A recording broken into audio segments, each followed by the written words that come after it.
What's going on, Dragon Ballers? Welcome back to another episode of How Will X Impact the Game. This time we're going to talk about the Set 5 Power Booster cards. A lot of the locals are having this tournament this weekend, the sealed event where you get these Power Booster cards. A lot of them actually already have them. Some of them broke street date, but we're not here to talk about the drama. We're here to talk about the cards and what they do and how I think they're going to impact the game, whether they're going to make a big splash in the meta, if they'll be good on a casual level, or if they're just completely terrible and awful. So with that being said, guys, before we get into this video, if you guys are new to the channel, hit the subscribe button, make sure to hit the notification bell so you can stay up to date with all the awesome Dragon Ball Super content that I post here. Check out the description below for our Discord server if you're looking for a Dragon Ball Super community to get in touch with. They'll help you on your decks, give you advice, talk about rulings, anything you want. A great group of people. And finally, guys, if you're longtime fans of the channel, consider supporting me on Patreon. There's a lot of competitive articles there, and it also helps me bring you guys this content that you know and love. So with that being said, we'll get into this video. So we'll start off with the King Piccolo Evil Ambition. This is going to be the red support for the Set 5 Power Booster. Now this is, they did basically for every color except black, they did a piece of support for the Wish archetypes. If you guys remember from like probably about 2 months ago now, me and Eggman did a collab video on my channel where we talked about what the Power Boosters might be, what they might do.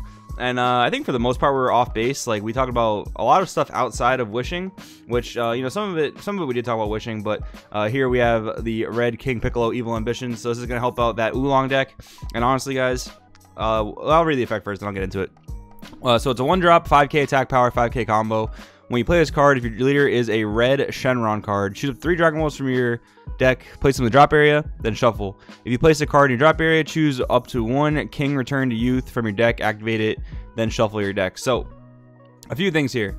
I don't think this card's gonna be very good until we get a better red Wish leader, right? This card does help up the Oolong archetype.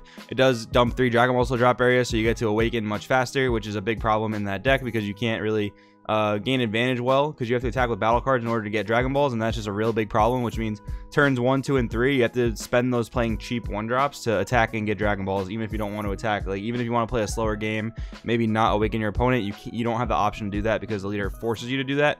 If you play this card, you do get to dump 3 Dragon Balls, which is really good. It can help Oolong, but Oolong is not going to be doing anything crazy. Like the cool thing about this card is that it searches your extra card if you're playing the Piccolo win condition, but that win condition is not very good. It's basically a 3-drop dual attacking double striker, and it's really very lackluster. I mean, in this current format, at least with Super Shenron, it's super lackluster. But even on a normal meta level, like if Super Shenron and AOD Boo were to go away, I think the format would be amazing, but I don't think this deck would be able to compete in that type of format. For casual play, I think it would be excellent. I know a lot of people who actually like the red Oolong deck for casual play. Shout out to Adrian from No Counters No Combos. This card would be really good in that deck, but I do think that when we get a good red Wish leader, like a better one, more like something like a yellow Dende or blue Dende, something that just is better and searches more cards and draws more Dragon Balls, I think this card would be a lot better because it's optional to search the King Return to Youth.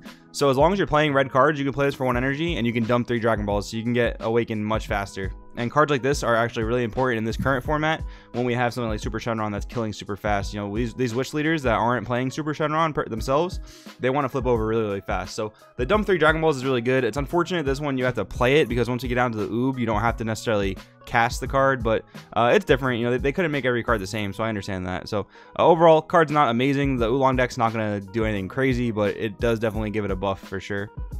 Great Saiyaman, Hero of Justice. Auto is a 2-drop 10k attacker, 5k combo. Auto, when you play this card, if your leader card is a blue Shenron, choose up 2 Dragon Balls from your deck, add them to your hand, then shuffle your deck. If you added a card to your hand, you have to discard 1 card. So this card's actually really good. That's one of the things that blue hasn't had in terms of Wish leaders. They haven't had a you know, a cheap Dragon Ball searcher, right? So like in red, for example, they have the My searcher, and then yellow has both Dende and Sorbet.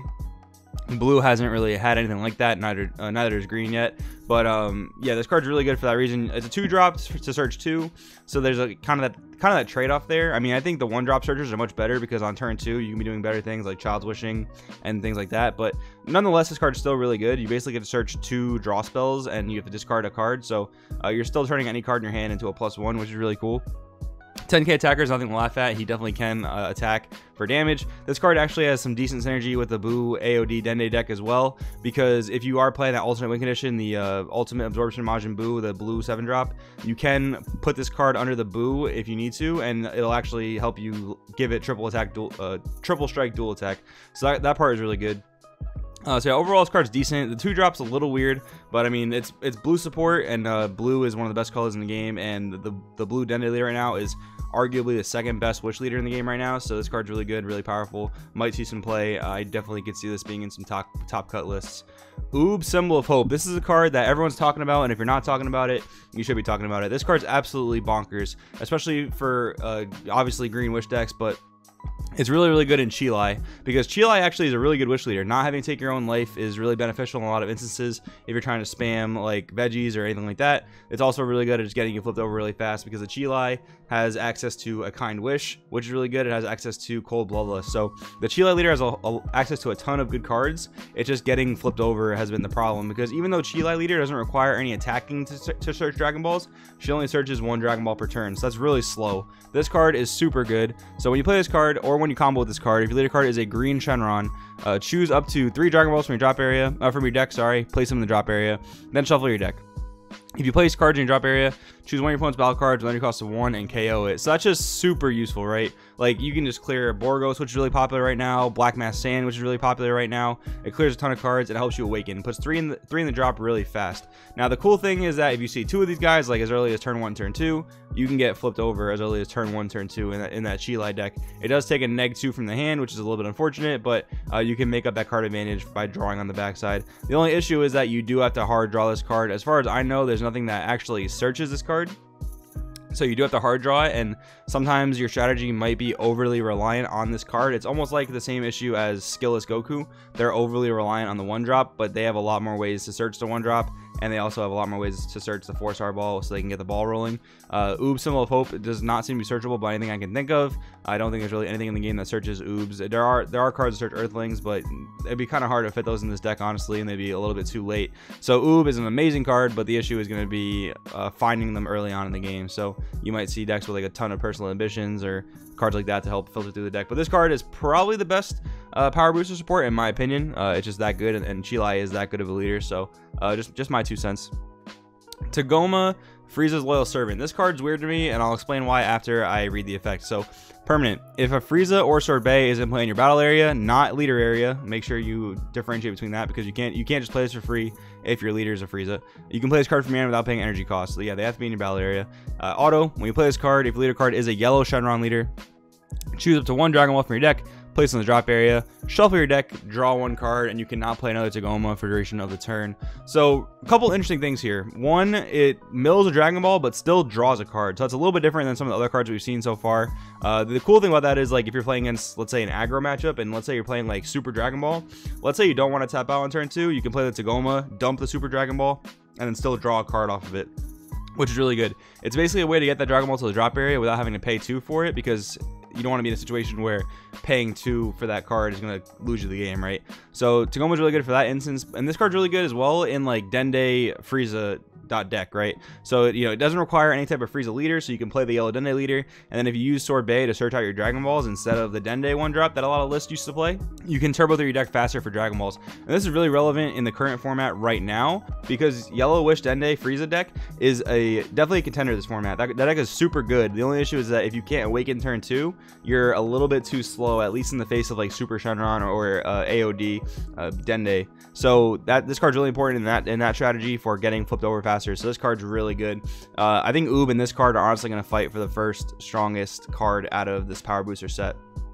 So we'll come down to the Vegeta Reluctant Reinforcement. 3-drop, 20k attacker, so decent stats for a 3-drop. Barrier, auto, when you play this card, if your leader card is a Black Saiyan, place the top 5 cards of your deck in the drop area, activate main, 1 energy, place this card in your drop area, choose 1 black battle card with 19k power from your drop area, and play it. So honestly, guys, this card to me is very lackluster. Just a 3-drop, 20k barrier. He just kind of will sit on the board. You almost even don't want to swing with him if you're trying to do like cool plays with him, because then you put him in jeopardy of getting beat over. So if you, Black Sand leaders, we've got like Mass Sand, we've got the Black Mass Sand, we've got the Kid Goku leader for the vanilla deck. Those are all different leaders you can play this card in. But yeah, guys, in my opinion, this card's very lackluster. I mean, he's got a cool effect for turn 4. But yeah, so like something I'm thinking of right now is like activate main, pay 1, you sack this card, and then you can choose the Commander Red with 19k and play that into play, and then you can play a vanilla. So that's like a cute little turn 4 play, I guess. But overall, this card seems really slow and really lackluster, so this is definitely going to be the worst card, in my opinion, from the Power Booster. Just my thoughts on that. But yeah, guys. Vegeta, not super good. Tacoma and Oob, in my opinion, are going to be fighting for that #1 spot. These cards are both super good in their respective strategies. I do think we'll see some Chi-Li decks starting to peek out of the woodworks, although I do think it's a little bit over-reliant on drawing into the Oob. So if you don't draw into the Oob, you could be a little bit screwed there. Tacoma, the thing with that is the deck is still very powerful without Tacoma. Just the Tacoma can help it flip over faster in certain matchups. So this might be a 2 to 3 of in most Dende Yellow Frieza decks. And then we have the Saiyaman, who I think it's a good card. I just don't think it's the best. I think it's a little bit overcosted. The 2-drop can be a little steep sometimes, but it can almost guarantee a turn 2 Awaken, which is really solid.